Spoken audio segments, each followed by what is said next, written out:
5। ठीक है, तो अभी आपके पास कोई भी चॉइस नहीं है, नो चॉइस। ठीक है, कोई भी चॉइस नहीं है, आपको गलत करना है सही करना है। ठीक है, तो सबसे पहले यहाँ निगेटिव मार्किंग से बचना, क्योंकि चॉइस नहीं है तो फिर आपके पास में निगेटिव मार्किंग होने की प्रोबेबिलिटी ज्यादा बढ़ जाती है कि आप निगेटिव मार्किंग करोगे। निगेटिव मार्किंग की कहानी बाद में बताऊंगा। ठीक है, जब कभी आपका एग्जाम होगा फ्लैट के बाद। ठीक है, how to deal with this type of problem. ठीक है, नीट के जो क्राइटेरिया है सिलेबस वो दो पार्ट में डिवाइड हुआ है। ठीक है, देखना दो पार्ट में, कौन कौन से पार्ट, 11th और 12th। एचएससी नहीं ले रहा हूं मैं, सीबीएसई ले रहा हूं। क्या ले रहा हूं? सीबीएसई या एनटीए का पैटर्न। सीबीएसई का पैटर्न और एनटीए का पैटर्न सेम है। ठीक है, इसमें बेटा 3 चैप्टर हैं आपके, कौन कौन से? Error analysis, dimension analysis, vector analysis. ठीक है, ये ऐसे चैप्टर हैं जो मार्क्स कंट्रीब्यूट करते हैं अपने आप में, क्वेश्चन कंट्रीब्यूट करते हैं 2 से 3। ठीक है, और सबसे इजी पोर्शन होता है, मतलब कैसा पोर्शन है? इजी। ठीक है, मतलब इसको तुम एक रात में, मतलब 3 घंटे में, एक रात को छोड़ो, 3 घंटे में कवर करके इन तीनों क्वेश्चंस को कवर कर सकते हो। तो ये पार्ट मत छोड़ना 11th का। ठीक है, दूसरा आता है 12th में जो मॉडर्न फिजिक्स है, इसके मॉडर्न फिजिक्स में क्या क्या है? मॉडर्न फिजिक्स में क्या क्या है मैं चैप्टर का नाम बता देता हूं। Dual nature, atoms, nuclei, semiconductor. ठीक है, इसके 4 से 5 क्वेश्चन आते हैं और बहुत इजी है। ठीक है, क्या है अभी तो मैं इसलिए मैं पेपर लेके आया हूं। उसके बाद आता है इसी का 12th का ही पार्ट है। ठीक है, इलेक्ट्रोडायनामिक्स नहीं लिखेंगे, इलेक्ट्रोस्टैटिक्स, ग्रेविटेशन। ठीक है, दोनों पढ़ाई में जब भी आप रिवीजन के टाइम पढ़ोगे या रिवीजन मैं जब कराऊंगा तो इन दोनों का साथ में कराऊंगा। ठीक है, मतलब एक तरफ लिखूंगा ग्रेविटेशन और एक तरफ लिखूंगा इलेक्ट्रोस्टैटिक्स, रिवीजन साथ में चलेगा। ठीक है, इन दोनों को मिला के अगर हम बोले तो 2 से 3 क्वेश्चन तो कंफर्म है, मतलब 3 से 4 भी हो जाते हैं। ठीक है, देखते जाना बस तो। ठीक है, इसके बाद आ जाओ इधर बचा मैकेनिक्स। क्या आया ये? ठीक है, मैकेनिक्स में है 1D, 2D, 3D, circular motion,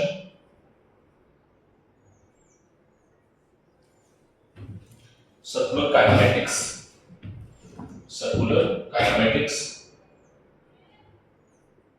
ठीक है, इसके बाद एनएलएम। ठीक है, फिर सर्कुलर डायनामिक्स, फिर work, power, energy, centre of mass, rotational. ठीक है, कोई भी टीचर जब भी रिवीजन कराएगा, ठीक है, तो ये स्टार्टिंग से कराएगा यहाँ से, तो वो चैप्टर छोड़ेगा नहीं। मैकेनिक्स ऐसी है कि ब्रेक नहीं लगा सकते हो। ठीक है, अगर ब्रेक लगाया तो आप बहुत पीछे चले जाओगे। ये है मैकेनिक्स का पार्ट। ठीक है, कुछ हद तक यहाँ तक तो मान लो बच्चे कर लेते हैं, लेकिन आगे वाले में पोर्शन जो है टफ माना जाता है। मतलब मैकेनिक्स में बच्चों को कभी कॉन्फिडेंस नहीं आता, नीट वाले बच्चों को तो कभी भी जल्दी आता ही नहीं है कॉन्फिडेंस। किसमें? इस पूरे पोर्शन में। और यहाँ से क्वेश्चंस आते हैं 8 से 10। कितने क्वेश्चन है? ठीक है, समझ में आया? तुम लोगों की कॉन्फिडेंस शायद ही आए, बट मैं कोशिश करूंगा कि मतलब प्रो बना दूं जितना हो पाए। ठीक है, लेकिन तुम्हारा थोड़ा सा बेसिक है और यहाँ हम जल्दी जल्दी निकलेंगे। ठीक है, तो 8 से 10 क्वेश्चन आते हैं जो कि मैं टफ पोर्शन में डालूंगा। ठीक है, 11th-12th का और बचा हमारे पास, क्या बचा? Magnetic effect of current, magnetic effect and material magnetism. अभी अर्थ मैग्नेटिज्म हटा दिया उसमें। इस पूरे से भी वही है, 2 से 3 या 3 से 4 क्वेश्चन आते हैं, ठीक है। फिर एक मैकेनिक्स का और पार्ट है, ठीक है, यहां पर एक मैकेनिक्स का और पार्ट है, ठीक है, उसका नाम हम देते हैं वेव एंड, पहले 2 ऑसिलेशंस फिर 2 वेव, ठीक है। अगेन फिर से यहां से जो क्वेश्चन बनते हैं कितने बनेंगे, 2 से 3 क्वेश्चन, ठीक है, कितने बनेंगे, 2 से 3 क्वेश्चन, किससे, ऑसिलेशंस और वेव से, ठीक है। ये भी पोर्शन किसमें है, इजी पोर्शन में, ठीक है। इसके बाद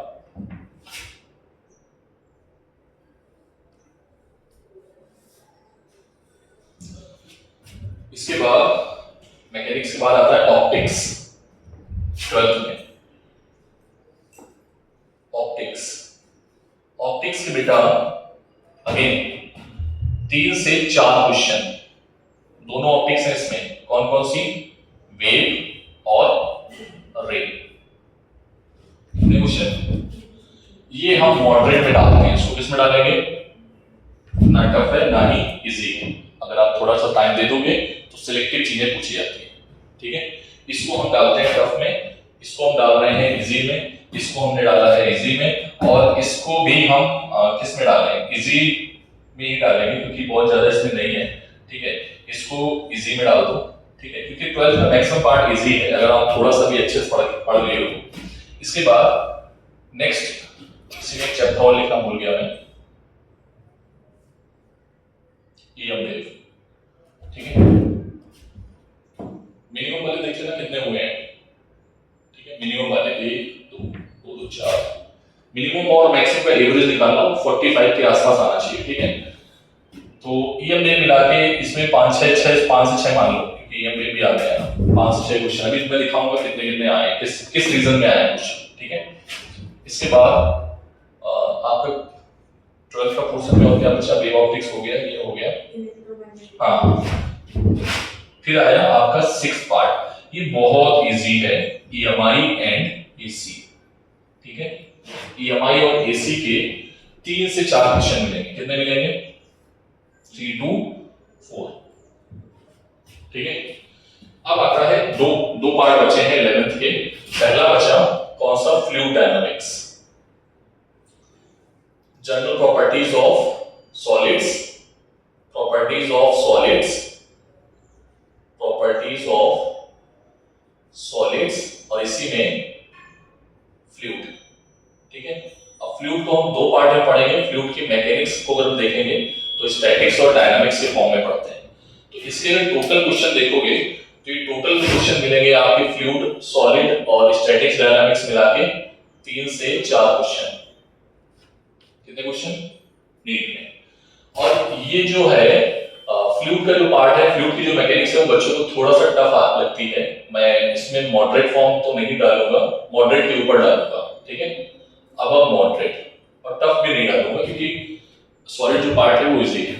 लास्ट जो पार्ट बचा है, ये पार्ट जो है बहुत इंपॉर्टेंट है, मैंने यहाँ पर स्टार बनाया हुआ है, ठीक है। ये है काइनेटिक थ्योरी, केटीजी, थर्मोडायनामिक्स, ठीक है, और है थर्मल प्रॉपर्टीज, ठीक है। सबसे अच्छी बात ये है कि ये और ये केमिस्ट्री का पार्ट भी है, किसका पार्ट है, किसका पार्ट है, केमिस्ट्री का। तो अगर आप यहां पर पढ़ रहे हो या केमिस्ट्री में पढ़ रहे हो तो देखना, अगर यहां पर क्वेश्चन नहीं आया तो केमिस्ट्री में वो कहीं ना कहीं 2 से 3 क्वेश्चन एक्स्ट्रा मिल जाएंगे, ठीक है। फिजिक्स का एडवांटेज आपको केमिस्ट्री में मिल जाएगा, ठीक है। तो इस चीज को ध्यान रखना, यहां से जो टोटल क्वेश्चंस आते हैं बेटा वो भी आपके, मैं क्या ही बोलूं उसमें, क्योंकि मैंने एक साथ पढ़ाया है तो मैं 4 से 5 क्वेश्चन ले सकता हूं, ठीक है। अब तो मैक्सिमम और मिनिमम का एवरेज देख लेना कितने आ रहे हैं, ठीक है। मैं लिखूंगा भी कितने क्वेश्चन आए हैं, ठीक है। 2025 के पेपर का एनालिसिस करेंगे हम, ठीक है। 2025 के पेपर की एनालिसिस करेंगे तो पहला क्वेश्चन जो है फ्लूइड डायनामिक्स है, काउंट करना, फ्लूइड डायनामिक्स मैंने कहां लिखा है, पहला क्वेश्चन फ्लूइड डायनामिक्स से है, दूसरा क्वेश्चन ऑप्टिक्स से है, ठीक है। फिर तीसरा क्वेश्चन इलेक्ट्रिक फील्ड मतलब यहां से है, electrodynamics, that is EM wave. EM wave कहां पे है? मॉडल फिजिक्स, ठीक। नेक्स्ट क्वेश्चन जो है question number 4, coefficient of kinetic friction कहां से आ गया? पेंडुलम से, ठीक। इसके बाद question number 5 again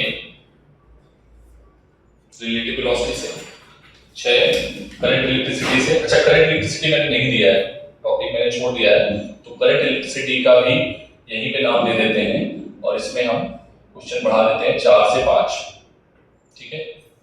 current electricity, ठीक है। इसके बाद नेक्स्ट क्वेश्चन जो है वो है फिर से mechanics, model physics, again model physics. A ball is dropped from the ground of height this and it pulse again mechanics, EMI देखते जाना, तो काउंट करना, ठीक है। बाद में बताना कि किसमें कितने हो गए, ठीक है। Circular loops, copper coil, current, magnetic movement आ गया। Then certain camera combination, convex lens, optics.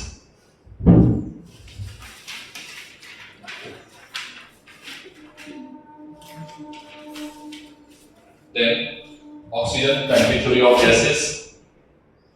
Then appropriate answer, moving particle mechanics, power supply, resistors, corresponding phase angle, voltage, EMI, ठीक है। sun rotate in the angle,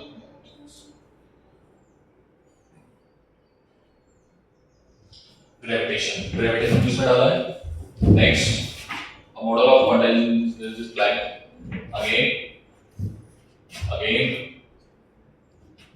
and two plate parallel plate capacitor again, ठीक है।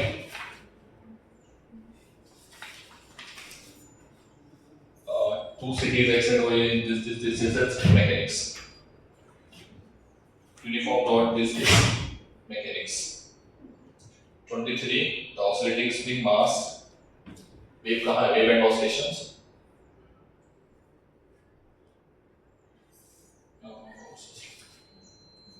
देखो इस question को same mechanics का ही part है, तो कभी कभी टीचर यहाँ पर डाल देंगे, कभी यहाँ पर, लेकिन मैं यहाँ पर डाल रहा हूँ क्योंकि ऑसिलेशंस की बात की गई है, ठीक है। नेक्स्ट डायमेंशन इधर, अगेन इधर डायमेंशन और एक डायमेंशन से एक इधर से, ठीक है। पैरेलल प्लेट कैपेसिटर लाइक, और 26 हो गया। Unpolarised light, two identical charge conducting sphere, this and repulsion, okay।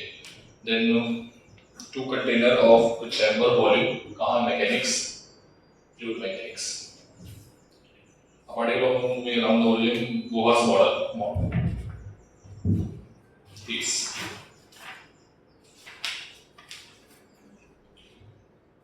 the radius of Mars orbit, electrostatics, body gravitational force 1/3 again, resistance cut again, sorry, अच्छा इलेक्ट्रिक करंट इसी में डालना है, de Broglie, electric dipole movement, this energy again, capacitor maintain branch, तो ये आ गया आपका अगेन, भाई साहब देख लो, अगेन फोटोइलेक्ट्रिक करंट, अगेन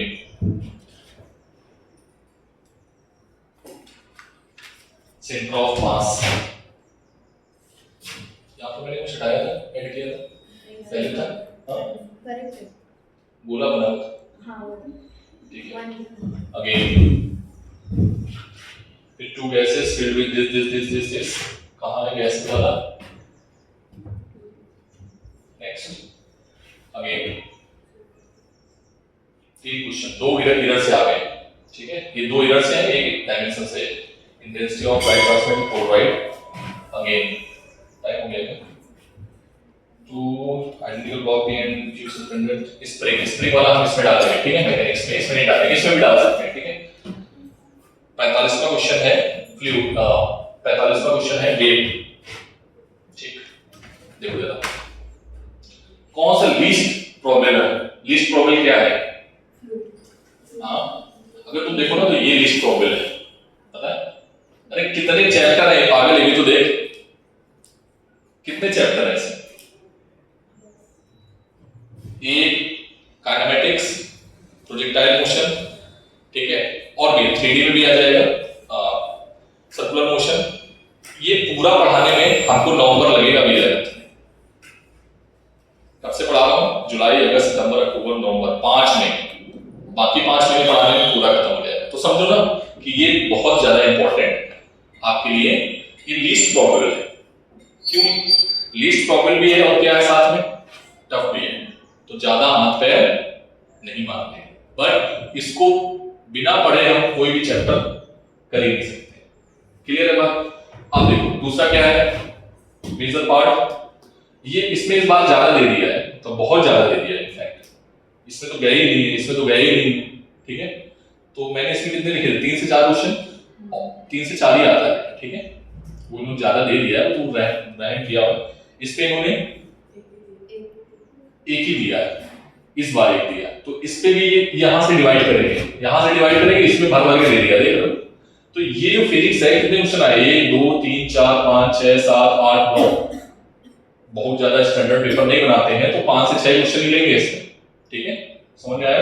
5 से 6 क्वेश्चन ही सफिशिएंट है, और मैंने तो 4 क्वेश्चन बोले थे, कितने बोले थे, और ये आ कितने रहे, और ये मतलब ये इतना इजी है, ये बहुत इजी है, इसको मैं वेरी इजी में डालूंगा, किसमें डालूंगा, वेरी इजी, और इसको भी वेरी इजी, ठीक है। तो यहां से 3 क्वेश्चन और ये क्वेश्चन। अब बताओ पेपर का एनालिसिस हमने 2025 का किया, तो वेरी इजी में से कितने पार्ट में से आया है, ये और ये, अगर देखो ना तो 5 और 4 9, 3 12, मतलब 12 मतलब 45 क्वेश्चन में 12 कितना हो रहा है, 25% पेपर जो है वो वेरी इजी में से आया है। तो पेपर टफ नहीं था, पेपर क्या था कि एक क्वेश्चन जो मैकेनिक्स का था वो पहला क्वेश्चन था, और उसने पूरी दुनिया हिला दी, मतलब पूरी नीट की दुनिया हिला दी, और वही क्वेश्चन पहला वाला क्वेश्चन था फ्लूइड डायनामिक्स का, ठीक है, क्लियर है? अभी मैं एक पेपर और आया था, बट टाइम नहीं है मैं एनालिसिस करता उसकी। तो तुम लोग सबसे ज्यादा भी पार्ट चल रहा है मॉडर्न फिजिक्स, इसको लेके चलो, अच्छे से लेके चलो, सारे क्वेश्चंस बनाओ, इसको मैंने बहुत अच्छे से पढ़ाया है। ग्रेविटेशन बिल्कुल सिमिलर है, इसलिए मैंने इसमें डाला भी है इसको, ठीक है। ग्रेविटेशन के 2 क्वेश्चन आए हैं, इसमें मैंने डाला है। मैग्नेटिक इफेक्ट के बहुत कम क्वेश्चन आए हैं, लेकिन इसका पार्ट इसमें ट्रांसफर हो जाता है, ठीक है। इसका पार्ट ईएम वेव का पार्ट भी इसमें ट्रांसफर हो जाता है। अगर मैं ईएम वेव का क्वेश्चन इसमें डाल दूं तो कोई दिक्कत नहीं है, क्योंकि पार्ट है इसका, ठीक है, मैंने इसमें रखा हुआ है, ठीक है, क्लियर है। तो आपको जो अभी चीज पढ़ाई गई है 12th में, 12th का अगर पोर्शन देखोगे ना, 12th का पोर्शन है वो कितना है जी, ठीक है, और 11th का कितना है ये, तो ये पता है कितने परसेंट आएगा, ये आएगा 67%, और ये कितना आएगा 33%। तो जो क्लास 12th में पढ़ाया जा रहा है वो आप अच्छे से पढ़ लो, और मैक्सिमम क्वेश्चन जो है, अब मैं बताऊं अगर एचएससी के अकॉर्डिंग, तो एचएससी के अकॉर्डिंग 78%, ठीक है, और 22%, मतलब आपके एचएससी बुक का सिलेबस देखोगे तो एचएससी बुक में ये वाला पार्ट जो है ना, circular dynamics, friction, work power energy, कुछ पार्ट, ठीक है, रोटेशनल डायनामिक्स, वो इसी में है 12th में, ठीक है। रे ऑप्टिक्स को हटाया तो 2 क्वेश्चन वहां से हटाएंगे, बाकी क्वेश्चन यहां से ऐड करेंगे, ठीक है। वेव एंड ऑसिलेशंस को भी ऐड करेंगे, क्योंकि 11th में था, तो वो ऐड होकर 78 के आसपास जाएगा। तो आप एचएससी के अकॉर्डिंग देख रहे हो, तो आपका ये परसेंटेज जा रहा है, सीबीएसई के अकॉर्डिंग, मतलब 12th बहुत ज्यादा इंपॉर्टेंट है, 12th का सिलेबस। 11th का सिलेबस हमारा फंडामेंटल मजबूत करता है, बेस मजबूत करता है। 11th में समझ में आ गया होगा कि 11th कोई भी कॉम्पिटिटिव में इतना इन्वॉल्व नहीं हो पाता है, लेकिन हमारा 11th उतना ही इंपॉर्टेंट है जितना 12th। क्यों? क्योंकि 11th नहीं आता होगा, 12th में हम बेसिक नहीं कर पाएंगे, ठीक है। तो ये चीज ध्यान में रखो कि अभी मॉडर्न फिजिक्स चल रहा है, इसको हम बहुत अच्छे से करेंगे। सर ने बताया 5 से 6 क्वेश्चन, ठीक है, सर ने दिखा भी दिया कि 9 क्वेश्चन आए, ठीक है, तो उसके लिए फेवरेट बना होगा, लेकिन मिनिमम कितने क्वेश्चन आने तय है, मिनिमम कितने, 5 से 6। मैंने एक चैप्टर ऐड किया है पीएम लेव, इसलिए मैंने 4 ही बोला था आपसे, ठीक है, और एक जगह देखा जाए तो 5 से 6 क्वेश्चन मिलेंगे ही मिलेंगे। 5 से 6 क्वेश्चन मतलब समझ रहे हो, 24 मार्क्स, 24 मार्क्स मतलब समझ रहे हो, 24 मार्क्स अगर आप गेन करते हो तो आपकी रैंक कम से कम 10,000 प्लस, बल्कि ज्यादा ही हो जाएगी, 50,000 प्लस हो जाएगी, ठीक है, अभी इसके अकॉर्डिंग देखोगे। तो प्लीज इस टॉपिक को अच्छे से फोकस करो अभी। और इसका इंडिविजुअल टॉपिक, ये इंडिविजुअल है, ये इंडिविजुअल है, ये जो मैंने लिखे हैं ना ग्रुप बना के, जो मैंने ग्रुप बना के लिखे हुए हैं, ये सब अपने आप में इंडिविजुअल है। ये जब मैं पढ़ाऊंगा तो तुम देखोगे, ये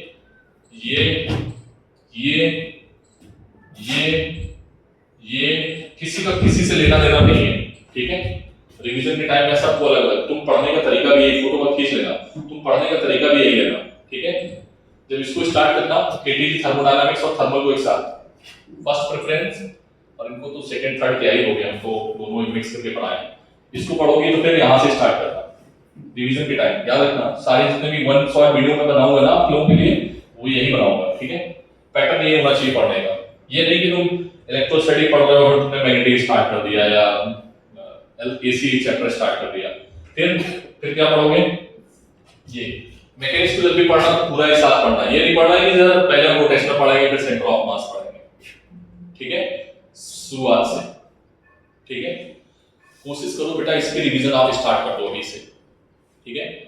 जैसे ही हमारा चैप्टर खत्म होगा मैं यहां से टेस्ट लेना स्टार्ट कर दूंगा, इसका रिवीजन स्टार्ट कर दो जितनी जल्दी हो। 1 शॉट देखो YouTube में आराम से, एक चैप्टर करो, ठीक है। मुझसे नोट्स चाहिए हो मुझसे नोट्स ले लेना, मुझसे कुछ भी हेल्प चाहिए हो आपको मिल जाएगी, ठीक है। Thank you.